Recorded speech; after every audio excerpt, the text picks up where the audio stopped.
शाळांमध्ये पहिलीपासून हिंदी सक्ती करण्याविरोधात मनसे आक्रमक, मनसैनिकांकडून शासन निर्णयाची होळी, तर हिंदू आहोत हिंदी नाही दादरमध्ये मनसेची बॅनरबाजी। अपघातग्रस्त रुग्णांसाठी आता 1 लाखांपर्यंत कॅशलेस उपचार। आरोग्यमंत्री प्रकाश आंबेडकर यांच्या अध्यक्षतेखाली पार पडलेल्या बैठकीत मोठा निर्णय। तसंच तक्रारीसाठी स्वतंत्र मोबाईल ॲप तयार करण्यात येणार। राज्यातील शालेय शिक्षकांना ड्रेस कोड लागू केला जाणार। शालेय शिक्षण मंत्री दादा भुसे यांचे सूतोवाच। ड्रेससाठी सरकार निधी उपलब्ध करून देणार, दादा भुसे यांची माहिती। बीडमध्ये अमानुषतेचा आणखी एक प्रकार। अंबाजोगाईच्या सणगावात लाऊडस्पीकरला विरोध केल्यानं वकील तरुणीला बेदम मारहाण। युसुफ वडगाव पोलीस मध्ये गुन्हा दाखल।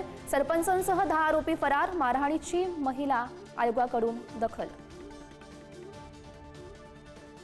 बीडमधील वकील तरुणी मारहाण प्रकरणाची पालकमंत्री अजित पवार यांच्याकडून गंभीर दखल। जिल्हाधिकारी आणि पोलीस अधिकाऱ्यांकडून माहिती घेऊन आरोपींवर कठोर कारवाई करणार, अजित पवार यांचं वक्तव्य। यवतमाळमधील भीषण पाणी टंचाईमुळे लहानगीचा मृत्यू। कपडे धुण्यासाठी नदीवर गेलेल्या 12 वर्षीय मुलीचा मृत्यू।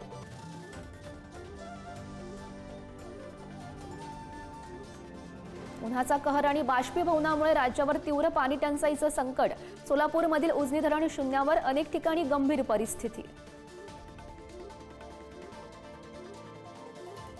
पाणी टंचाईची समस्या लोकसंख्या वाढीमुळे। उपमुख्यमंत्री अजित पवार यांचं वक्तव्य। 2 पेक्षा जास्त अपत्य नको, दादांचा नागरिकांना सल्ला।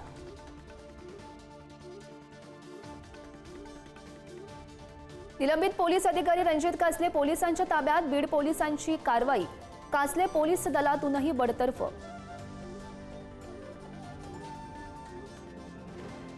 पुण्याच्या चंदनगर परिसरात फरशीच्या तुकड्यांनी वार करत तरुणाची भर रस्त्यात हत्या। आरोपी मुलगा आणि आई पोलिसांच्या ताब्यात। बुलढाणा जिल्ह्यातील केस गळतीचं संकट संपेना। शेगाव, खामगाव, नांदुरा तालुक्यानंतर आता केस गळतीचा शिरकाव मेहकर तालुक्यात।